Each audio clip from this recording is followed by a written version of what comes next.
बिस्मिल्लाहिर्रहमानिर्रहीम। अस्सलाम वालेकुम। राज न्यूज़ के खुसूसी व्लॉग के साथ वजी अहमद सिद्दीकी आपकी खिदमत में हाजिर हैं। पाकिस्तान की फतह पाकिस्तान के सबसे बड़े मीडिया नेटवर्क को अब हजम नहीं हो रही है। उसने एक बार फिर अमन की आशा का राग एक दूसरे अंदाज से आलापना शुरू कर दिया है। ये उसने किसके इशारे पर किया है? क्या कश्मीर का मसला हल हो गया है? क्या वहाँ के अवाम को हक़ खुद इरादी मिल गया है जो हम भारत से दोस्ती कर लें? क्या पाकिस्तान के दरियाओं में पानी की तकसीम का मसला हल हो गया है? क्या भारत पाकिस्तान में उसके हमले के नतीजे में शहीद होने वालों को मुआवजा अदा कर रहा है? क्या हो रहा है? अगर ये सब कुछ नहीं हो रहा है तो ये अमन की आशा का राग क्यों?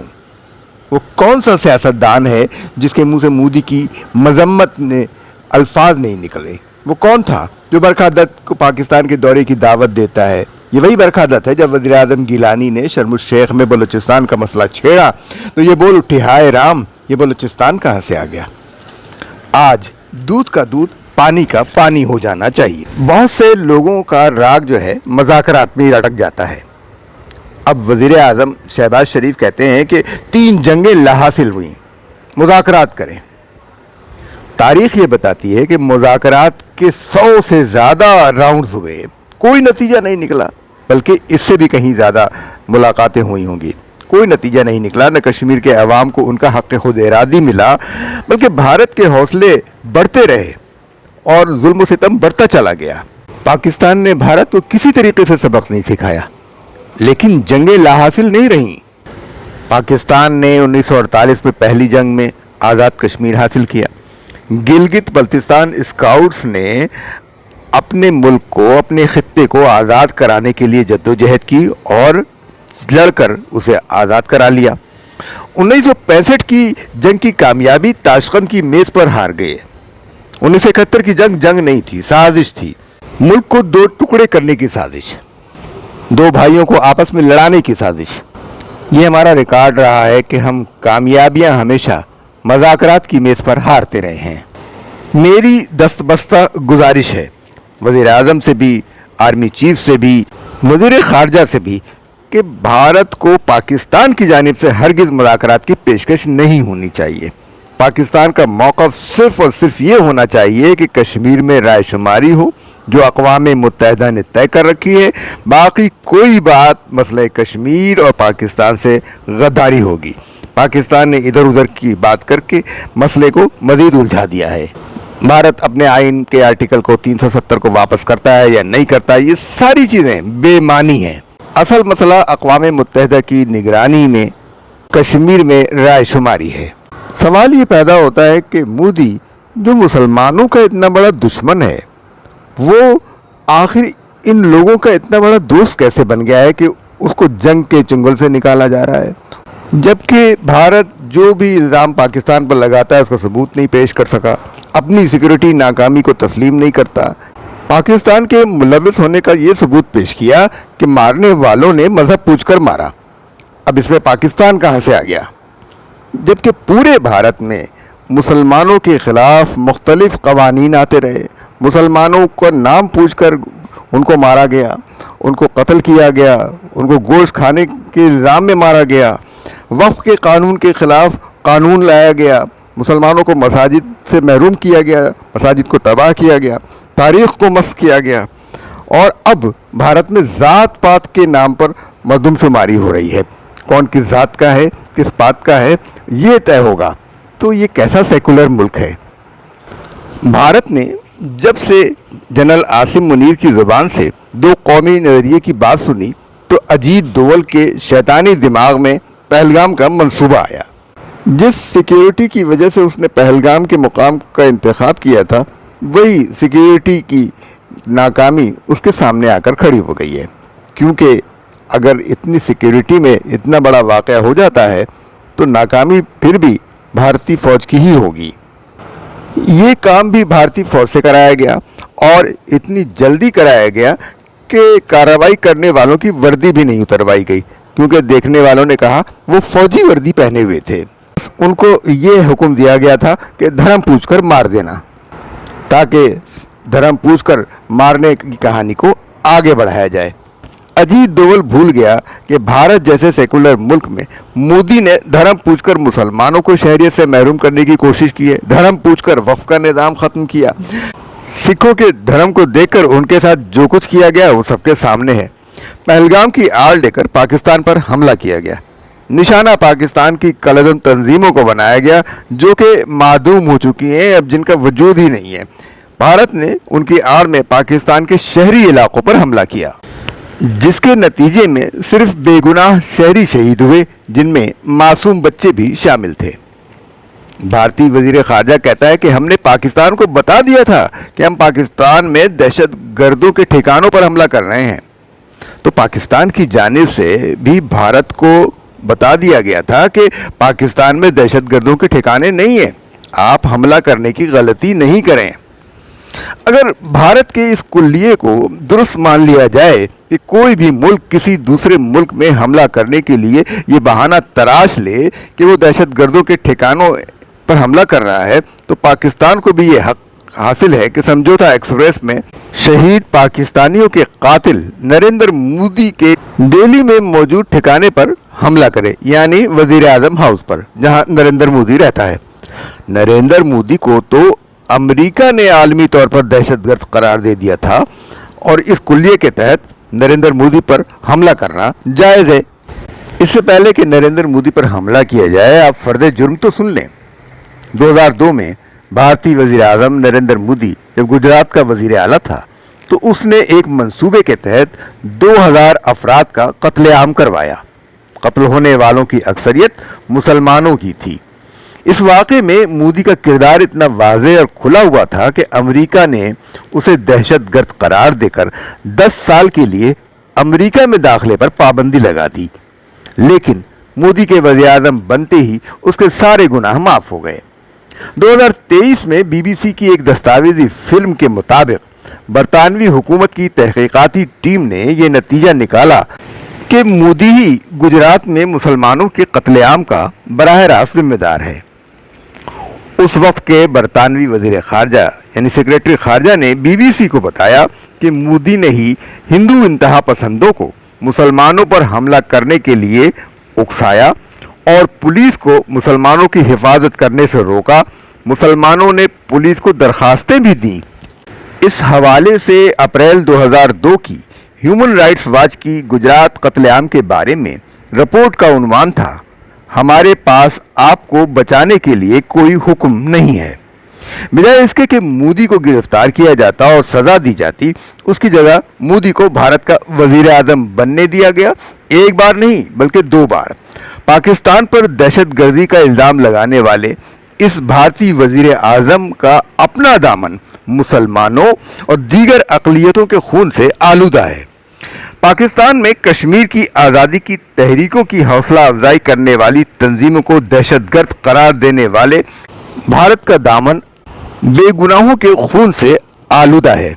दुनिया की सबसे बड़ी मुसल्लह दहशतगर्द तंजीम RSS यानी राष्ट्रीय स्वयं सेवक संघ है।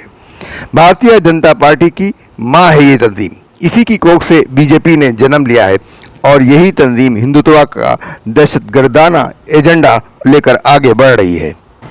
भारत अपने आप को दुनिया की सबसे बड़ी जमहूरियत कहता है। जमहूरियत का मतलब आवाम की अक्सरियत की राय के मुताबिक हुकूमत चलाना और अपने मुखालिफ की राय का एहतराम करना शामिल है। फ्रीडम हाउस ने भारत के बारे में अपनी 2021 की रिपोर्ट में कहा कि भारत जुज़वी तौर पर आज़ाद मुल्क है। इकोनॉमिस्ट इंटेलिजेंस यूनिट ने अपने डेमोक्रेसी इंडेक्स में भारत को जमहूरियत का धोखा कहा है, flawed democracy. Reporters without borders ने 2022 में भारत को मीडिया की आज़ादी के लिहाज से बदतरीन ममालिक में रखा।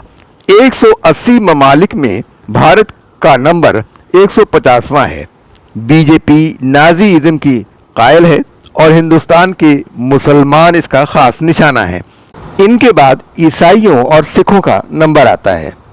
इसलिए जिन लोगों का ये ख्याल है कि वो मोदी से हाथ मिलाएंगे और मामला ठीक हो जाएंगे, तो वो ये सोच लें कि मोदी के साथ हाथ मिलाने वालों के हाथ भी मुसलमानों के खून से रंगीन हो जाएंगे।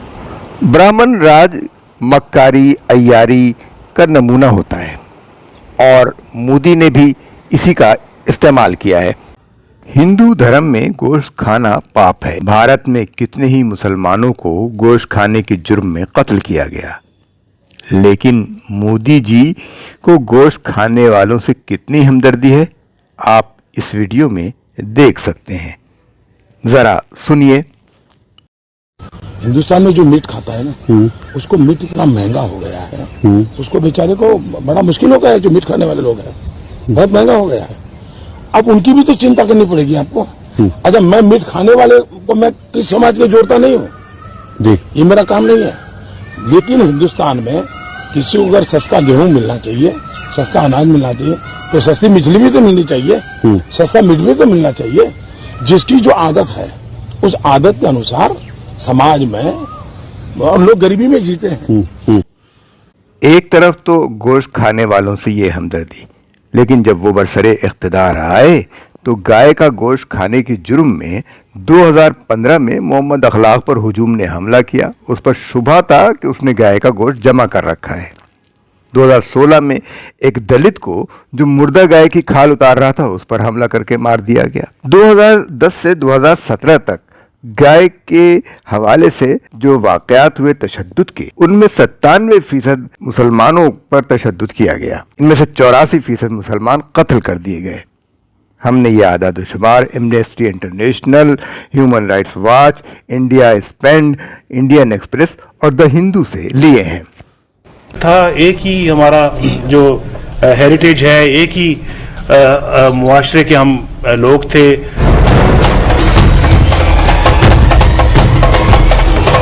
तो वो जो बीच में एक बॉर्डर आ गया, बस वो यानी कि एक बॉर्डर आया, बाकी तो आप हम उसी सोसाइटी के मेंबरान हैं। आप हम जो है वो एक ही कल्चर है, एक ही जो है वो हमारा जो है वो बैकग्राउंड है।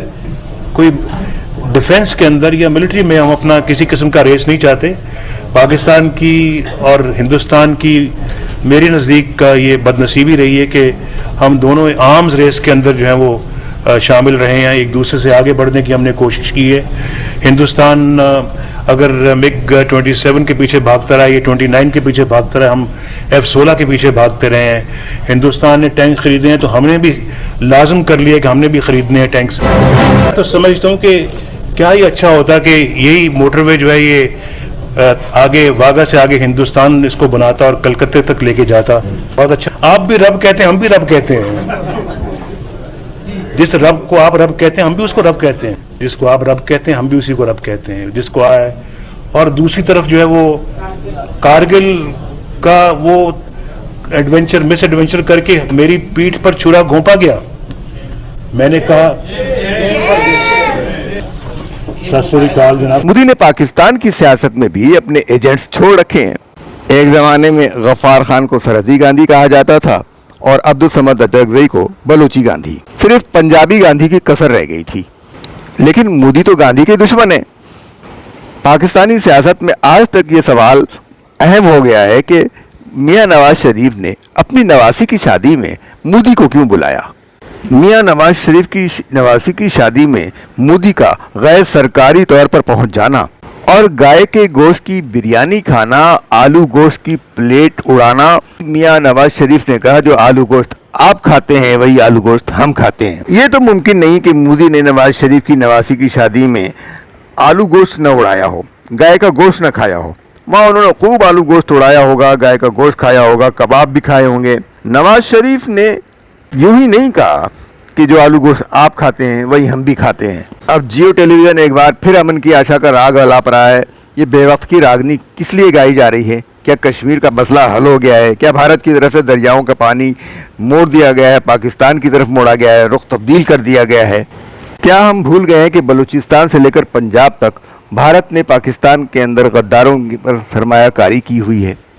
पहले पाक फौज में दरार डाली गई और उन लोगों के जरिए पाकिस्तान के फौजी मराकज पर हमले किए गए। 9 मई की साजिश तैयार की गई। भारत के हवाई जहाज़ों ने सरहदी हदूद की खिलाफ वर्जी की तो पाकिस्तानी हवाबाजों ने उनके जहाज़ मार गिराए। पायलट अभिनंदन पकड़ा गया तो उस वक्त के वज़ीर-ए-आज़म इमरान खान के पेट में दर्द उठा और उसने वापस कर दिया उन्हें, जिसे मोदी ने अपनी कामयाबी करार दिया। मोदी ने कश्मीरियों के आने जाने पर पाबंदी लगाई تو عمران خان نے کرتارپور کا راستہ عملاً بھارت کے حوالے کر دیا۔ ہوش کے ناخون لیں، اپنے اندرونی دشمنوں کو پہچانیں۔ یہ وہی لوگ ہیں جنہوں نے کراچی میں 12 مئی، لاہور میں 9 مئی کروایا تھا، اور یہ وہی ہیں جو ڈھاکہ کا 16 دسمبر اور پشاور کا 16 دسمبر کرنے کے بھی ذمہ دار ہیں۔ ان سب کے پیچھے ایک ہی دہشت گرد ملک ہے، وہ ہے بھارت۔ آپ نے ہمارے پروگرام کو سنا تفصیل کے ساتھ۔ اب ہماری گزارش ہے کہ آپ اسے لائک کیجیے، سبسکرائب کیجیے اور شیئر کیجیے۔ اب اپنی اجازت دیجیے۔ اللہ حافظ۔